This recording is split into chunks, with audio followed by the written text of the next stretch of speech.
السلام علیکم ناظرین، آپ دیکھ رہے ہیں وینس نیوز چینل اور میں ہوں آپ کی میزبان زرناز گل۔ تو ناظرین، آج ہمارے ساتھ جو شخصیت موجود ہے وہ کسی تعارف کا محتاج نہیں۔ تو ناظرین، آئیے گفتگو کرتے ہیں NA 154 ریٹائرڈ بریگیڈیئر کیسر مہر صاحب سے۔ جی السلام علیکم۔ وعلیکم السلام جی۔ جی سر، کیسے ہیں؟ جی تھینک یو مچ جی، آپ کی مہربانی ہے تشریف لائے۔ اچھا سر، پہلے تو یہ بتائیے گا، پہلے تو آپ کی اپنی پارٹی تھی، وہ ختم کرنے کی اور نون لیگ جوائن کرنے کی کیا وجہ بنی؟ جی بیسیکلی پارٹی پولیٹیکل پارٹی تو نہیں کہہ سکتے اس کو، وہ ایک تحریک ہم نے شروع کی تھی جب جنوبی پنجاب کا سیکریٹریٹ بنایا اناؤنس کیا تھا پچھلی گورنمنٹ نے، تو اس وقت ہم نے ایک تحریک چلائی تھی کیونکہ انہوں نے بہاولپور کو نامینیٹ کیا تھا as a secretariat headquarter. تو اس سے ہم نے کہا تھا کہ ملتان کی محرومی ہے، یہ ملتان بڑا شہر ہے اس جنوبی پنجاب کا ہر لحاظ سے، تو ملتان کا میرٹ بنتا ہے۔ تو اس حساب سے تحریک آواز ملتان ہم نے شروع کی تھی، اور جو 2-3 مہینے ہم نے محنت کی، پھر ایک بہت بڑی ریلی نکالی، اور اس کا فرق یہ پڑا کہ اگست میں ہم نے ریلی نکالی تھی 2019 میں جی، اور ہفتے 10 دن بعد پھر گورنمنٹ نے ڈیسیژن لے لیا کہ جی ہمیں وہ سیکریٹریٹ جو ہے وہ ہم بہاولپور سے ملتان موو کریں گے۔ آپ اس حق میں ہیں کہ سیکریٹریٹ کون سا ہونا چاہیے؟ ملتان ہونا چاہیے، اس میں تو کوئی دوسری رائے نہیں ہے جی۔ اچھا سر، یہ جو نون لیگ آپ نے جوائن کی، اس کی کوئی خاص وجہ کہ آپ نے نون لیگ کو ہی جوائن کیا؟ جی ہم نے پالیٹکس کرنی تھی جی، تو پولیٹیکل پارٹی کا پلیٹ فارم تو چاہیے ہوتا ہے۔ ہمارے سامنے آپشنز تھیں جس میں پاکستان مسلم لیگ نواز ٹاپ پہ تھی، پھر تحریک انصاف تھی، پھر پیپلز پارٹی تھی۔ تو کچھ تجربات اتنے اچھے نہیں تھے باقی پارٹیز کے ساتھ، دونوں کے ساتھ۔ PTI کے ساتھ تو 2018 میں انہوں نے زیادتی کی تھی، میرے بڑے بھائی کی ٹکٹ تھی، ٹکٹ ہولڈر تھے، لیکن 18 میں انہوں نے ایک خانوال کا امپورٹڈ کینڈیڈیٹ لیا تھے، تو وہ ٹکٹ چھین لی انہوں نے، تو ایک وہ ہمیں ناراضگی تھی PTI سے۔ اور پیپلز پارٹی کو ہم نے 18 میں PTI سے ناراض ہو کے پیپلز پارٹی کو ووٹ دیا، علی حیدر گیلانی صاحب ہیں، ان کو ہم نے سپورٹ کیا فل، اور وہ MP بن گئے۔ تو جیسے وہ MP بنے، پیپلز پارٹی نے ہمیں چھوڑ دیا، تو وہ تلخ تجربات تھے دونوں پارٹیز سے۔ تو مسلم لیگ نواز کا یہ ہے کہ میں 2-2.5 سال پہلے میاں شہباز صاحب سے ملا تھا، اور مجھے ان کے اندر وہ صلاحیتیں نظر آئیں، اور پھر ہم نے اس سے پہلے میں جب سروس میں تھا، ہم دیکھتے رہے ان کی ایڈمنسٹریٹو کیپیبلٹیز جو ہے، تو ان کی پرسنالٹی سے متاثر ہوئے تھے، اور پارٹی کا منشور بھی ہمیں سمجھ آیا کوئی کہ جی باقی کی نسبت ٹھیک ہے۔ تو یہ وجہ تھی اصل میں۔ سر آپ کیا سمجھتے ہیں کہ آنے والا جو دور ہے، جو حکومت ہے، اس میں جو ہے الیکشن کے بعد ساؤتھ پنجاب میں الگ سے صوبہ ڈکلیئر کرے گی یہ حکومت؟ لیکن PTI نے 100 دن کا وعدہ کیا تھا جی، اور وہ نہیں کر سکے۔ ایکسکیوز یہ تھا کہ جی ہمیں 2/3 میجورٹی نہیں ہے۔ تو اگر پاکستان مسلم لیگ نواز کے پاس اگر 2/3 میجورٹی آ گئی انشاءاللہ، جو کہ بڑی امید ہے، تو یہ وہ واحد جماعت ہے جو ہمیں جنوبی صوبہ دے گی۔ اور حمزہ صاحب بھی اور میاں شہباز صاحب جب DG خان میں آئے تھے، انہوں نے تمام قیادت جو تھی جنوبی پنجاب کی مسلم لیگ نواز کی، ان کے سامنے یہ وعدہ کیا تھا کہ جی انشاءاللہ ہم آپ کو جنوبی پنجاب صوبہ دیں گے۔ آپ کیا سمجھتے ہیں آنے والی حکومت جو ہے اکثریت کے ساتھ آئے گی یا پھر مخلوط حکومت؟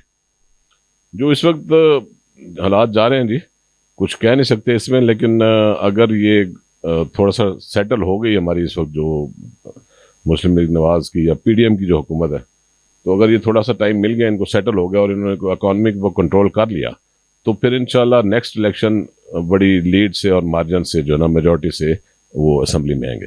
اچھا، آپ کیا سمجھتے ہیں کہ نیکسٹ یہ PDM اتحاد برقرار رہے گا اور آنے والا الیکشن جو ہے سیٹ ایڈجسٹمنٹ کی پالیسی سے ہوگا؟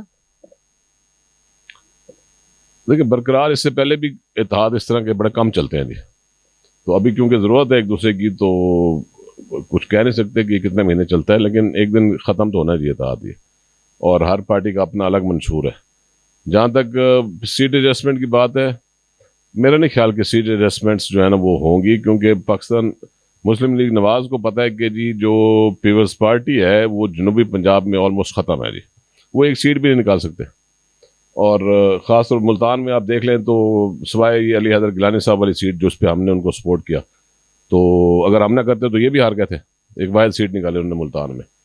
تو اس کے علاوہ جو ہے وہ کوئی اتنی زیادہ وننگ پوزیشن میں نہیں ہے پیپلز پارٹی، اور ان کا جو گراف ہے کافی نیچے آیا ہوا ہے جنوبی پنجاب میں اسپیشلی۔ تو یہ چیز باقی پارٹیز کی قیادت کو پتہ ہے اور مسلم لیگ نواز کی قیادت کو بھی پتہ ہے، تو وہ کیوں ایسے کام کریں گے، ایسی سیٹ ایڈجسٹمنٹس کریں گے کہ کل کو جنوبی پنجاب میں پیپلز پارٹی اسٹرانگ ہو کے ان کے سامنے آ جائے۔ سر یہ بتائیے گا کہ آنے والے الیکشن کب تک متوقع ہیں، اور آنے والی یہ جو حکومت ہے یہ اپنی مدت پوری کرے گی یا نہیں؟ جو اس وقت سیٹ اپ ہے جی وہ مدت پوری کرے گا انشاءاللہ، اور ٹائم پہ الیکشن ہوں گے۔ عوام جو ہے مسلسل مہنگائی کی نظر ہوتی جا رہی ہے، مہنگائی اس کی کمر توڑتی جا رہی ہے، عوام کو ریلیف نہیں۔ یہ اوور آل پورے ملک پوری ورلڈ میں یہ حال ہے، لیکن اگر یہ میں نے جیسے پہلے بھی کہا کہ اگر اس شہباز شریف صاحب کی گورنمنٹ کو تھوڑا سٹیبل ہونا دیا گیا اور ٹائم دے دیا گیا تاکہ یہ جو ڈسٹریکشنز ہیں نا جی یہ ختم ہو جائیں۔ ڈسٹریکشنز کیا ہیں جی کہ روزانہ سپریم کورٹ میں کیسز چل رہے ہیں، پھر یہ لانگ مارچز چل رہے ہیں، احتجاج چل رہے ہیں اپوزیشن کے، تو اگر یہ چیزیں تھوڑی سیٹل ہو گئیں اور گورنمنٹ سٹیبل ہو گئی تو پھر آپ دیکھیے گا شہباز شریف صاحب میں قابلیت ہے کہ وہ ایسی پالیسیز فارمولیٹ کریں گے جس سے آپ کی غربت پہ کمی آئے گی۔ سر یہ حکومت آتے ہی ڈالر، پیٹرول، سبزی، فروٹ، بجلی سب آؤٹ آف کنٹرول ہوئے ہیں۔ حکومت نے ایک ہفتے میں کون سا ایسا کام کر دیا یا 2 ہفتوں میں کون سا ایسا کام کر دیا جس سے ڈالر 200 پہ پہنچ گیا؟ ایسا تو نہیں ہوتا نا سر پہنچا تو ہے، یہی تو میں پوچھ رہی ہوں۔ دیکھیں یہ پچھلے 4 سال کا ایک ریپرکشنز ہے نا جی، پچھلے 4 سال کی چیزیں چلی آ رہی ہیں۔ جب 18 میں آپ دیکھیں ڈالر کہاں تھا، پیٹرول کہاں تھا، 4 سال میں کہاں پہ آیا؟ تو اس کے بعد ایک نئی گورنمنٹ آتی ہے اور اس کو مجبوراً وہ معاہدے پورے کرنے پڑتے ہیں جو انہوں نے پچھلی گورنمنٹ نے پی ٹی آئی گورنمنٹ نے کیے ہوئے تھے۔ تو اس حساب سے تو جب آپ کو فوراً جو ادارے ہیں جی آئی ایم ایف اور وہ ان کی جو آپ نے وعدے کیے ہوئے ہیں وہ پورے کرنے پڑتے ہیں، تو اس مجبوری میں یہ ڈالر بھی اوپر گیا جی اور پیٹرول بھی زیادہ اوپر چلا گیا۔ لیکن ابھی میں وہی کہہ رہا ہوں کہ یہ 10 دن کی یا مہینے کی وہ نہیں ہے کہ جی اس کے اندر کوئی ایسا کام اس نئی جو حکومت نے کر دیا ہے کہ جی یکدم پیٹرول اتنا مہنگا ہو گیا۔ پیٹرول ہونا تھا، اگر یہ حکومت نہ آتی اور وہی پی ٹی آئی رہتی تو آہستہ آہستہ وہ بھی بڑھ کے اتنا جانا تھا، وہ تو ان کی شرائط تھی آئی ایم ایف کی۔ اچھا سر بتائیے گا، یہ پاکستان اور انڈیا کی جو ٹریڈ ریوائیونگ ہوئی ہے، دوبارہ ٹریڈ اوپن ہوئی ہے، اس کا کیا امپیکٹ پڑے گا؟ پچھلی حکومت نے جو کشمیر کے ایشو سے فیصلہ کیا تھا اس پہ کیا اثر پڑے گا؟ کیا فیصلہ کیا تھا جی پچھلی گورنمنٹ نے کشمیر کے اوپر؟ جہاں تک مجھے پتا ہے جی کشمیر ہم نے لوز کر دیا پچھلی گورنمنٹ کے دور میں، اور اس سے پہلے آج تک یہ نہیں ہوا تھا جو ابھی اس انڈیا نے کشمیر کو اپنا حصہ بنا لیا۔ اور یہ سیرا کس کا؟ جو دوبارہ سے ٹریڈنگ ہو رہی ہے انڈیا کے ساتھ، اس کا کیا اثر پڑے گا؟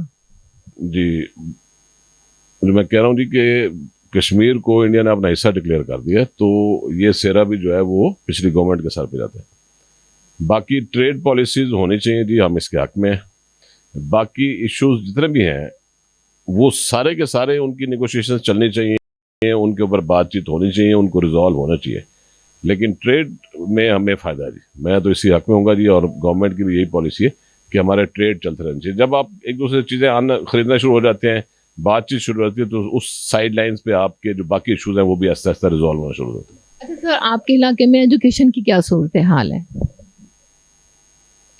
ایجوکیشن کا یہاں پہ کوئی ایسا سرکاری نظام تو نہیں ہے جی، اور یہ وہ حلقہ ہے جو اس حساب سے بڑا نگلیکٹ ہوا ہے، حالانکہ یہاں اس حلقے سے الیکٹ ہو کے وزیر اعظم بنے ہیں اور فیڈرل منسٹر رہے ہیں، لیکن اس حلقے میں کوئی ایسا گورنمنٹ انسٹیٹیوٹس نہیں ہے جس میں اسپیشلی جو بچوں کی پڑھائی کے سلسلے میں یہاں پہ کوئی معیاری اسکول کالجز نہیں ہے، تو عموماً میٹرک سے اوپر بچیاں جا نہیں سکتی کیونکہ ان کے لیے کالج کے لیے ان کو شہر جانا پڑتا ہے۔ ابھی جو دریا والی سائڈ سے لوگ ہیں وہ بہت ایفرٹ کر کے بچوں کو اڈا بن بوسن تک لے آتے ہیں، مین روڈ تک لے آتے ہیں جہاں پہ اسکولز ہیں، بٹ کالجز یہاں پہ نہیں ہے۔ تو اقتدار میں آنے کے بعد آپ کا کیا لائے عمل ہوگا؟ انشاءاللہ اللہ خیر کرے جی، اللہ نے عزت دینی ہے اور ہم بڑے پر امید ہیں کہ پارٹی بھی ہمیں عزت دے گی اور ہم انشاءاللہ مسلم لیگ نواز کی ٹکٹ سے ایم کا الیکشن لڑیں گے، اور اللہ نے کرم کیا جی جیت گئے، اور جو ہم اس حلقے کے لیے جو ترجیحات ہیں اس کے اوپر بڑی ڈسکشنز اور بڑا سوچ بچار کر کے ہم نے اپنا ایک منشور بنایا ہوا جی، جس میں سب سے پہلے جو ہے وہ ایجوکیشن ہے، اور ایجوکیشن میں ہماری کوشش یہ ہوگی کہ ہم یہاں پہ کوئی یونیورسٹیز اور کچھ کالجز اور اسپیشلی لڑکیوں کے لیے، اور اسی طرح جو اسکولز دریا کے ساتھ ساتھ ہیں جی وہاں پہ اتنا اساتذہ بھی نہیں ہے، تو وہ ان کو تھوڑا کوپ اپ کریں، ہم ان کی اسٹرینتھ کو بہتر کریں. روڈز کا انفراسٹرکچر کا ایشو ہے یہاں پہ، اس کو بہتر کیا جائے تاکہ اسکولز تک جانے کے لیے جو اساتذہ ہیں اور ٹیچرز ہیں ان کو آسانی رہے. سو ٹیچنگ کے بعد دین از دی ہیلتھ سروسز. یہاں پہ کوئی ایسا سرکاری ہاسپٹل نہیں ہے اور کوئی ایسا ڈسپینسریز بھی نہیں ہے. ایک ادھر ہمارے علاقے میں ایک ہاسپٹل ہے بٹ وہ بھی بس گزارا ہی کر رہا ہے. تو یہاں پہ کوئی ایک اچھا ہاسپٹل ہونا چاہیے اور ساتھ چند ایک ڈسپینسریز ہونے چاہیے سرکاری اس علاقے میں. تیسرے نمبر پہ روزگار آ جاتی ہے اور ہماری کوشش ہوگی، اور ہم ابھی حالانکہ میں کوئی ایم این ایم پی نہیں ہوں لیکن ہم نے پچھلے 3-4 سالوں میں کوشش کر کے اپنی محنت کر کے لوگوں کو محنت سماجت کر کے ہم نے کافی لوگوں کو نوکریاں لگوائی ہیں، روزگار کا ایک ذریعہ بنا ہے. تو ہماری کوشش یہ ہوگی کہ ہم اب سرکاری ملازموں میں اپنے اس حلقے سے لوگوں کو کچھ کریں تاکہ ایک گھر میں ایک نوکری مل جاتی ہے تو وہاں پہ چولہا جل پڑتا رہے. تو یہ چند ایک ترجیحات ہیں. سر عوام کو کوئی پیغام دینا چاہیں گے، کوئی تسلی؟ جی بالکل، آپ کے توسط سے میں ملتان کے عوام کو اور اسپیشلی یہ جو ہمارا حلقہ ہے جی NA 154 جس کو ابھی کل سے انہوں نے حلقہ بندی کیا تو ابھی NA 148 بولتے ہیں اس کو، تو اس حلقے کے عوام کو پیغام یہ دوں گا کہ آپ نے تمام پارٹیز کے اور ملتان کے مختلف سیاستدانوں کو چیک کر لیا. آپ نے ایک بار نہیں کیا، کئی بار کر چکے ہو، تو کارکردگی آپ کے سامنے ہے. اور خاص طور پہ ابھی پی ٹی آئی کے جو ایم این اے صاحب تھے یہاں پہ وہ تو 3.5 سال ایم این اے بن کے گیا اور اپنے حلقے میں آیا ہی نہیں. تو پیپلز پارٹی ہو یا آزاد لوگ ہوں یا پی ٹی آئی کے لوگ ہوں یا جو لوگ مسلم لیگ نواز سے لڑتے رہے ہیں وہ ساروں کو آپ جانتے ہیں، کارکردگی آپ کو پتہ ہے. تو میں گزارش یہ کروں گا کہ جی مہربانی کریں، ہمیں موقع دیں، ہمارا ساتھ دیں، اور ہمارا ریکارڈ آپ کے سامنے ہے. ہم نے 35 سال فوج میں خدمت کی ہے اور ابھی آ کے ہم ادھر حلقے میں بیٹھے ہیں. تو پچھلے 4-5 سال سے کافی فلاحی کام ہم نے کیے یہاں پہ اور لوگوں کے روزگار کے بھی وسائل بنائے ہیں. تو اس چیز کو دیکھیں، باقیوں سے کمپیئر کریں، اور اگر سمجھتے ہیں کہ جی ہمارا حق ہے تو ہمارا ساتھ دیں. بہت بہت شکریہ جی. تو ناظرین، آپ نے بریگیڈیئر کیسر مہی کی گفتگو سنی اور یہاں پر ریلیٹڈ مسائل سنے. تو ناظرین، اس کے ساتھ ہی اپنی میزبان زرناز گل کو اجازت دیجیے. اللہ حافظ.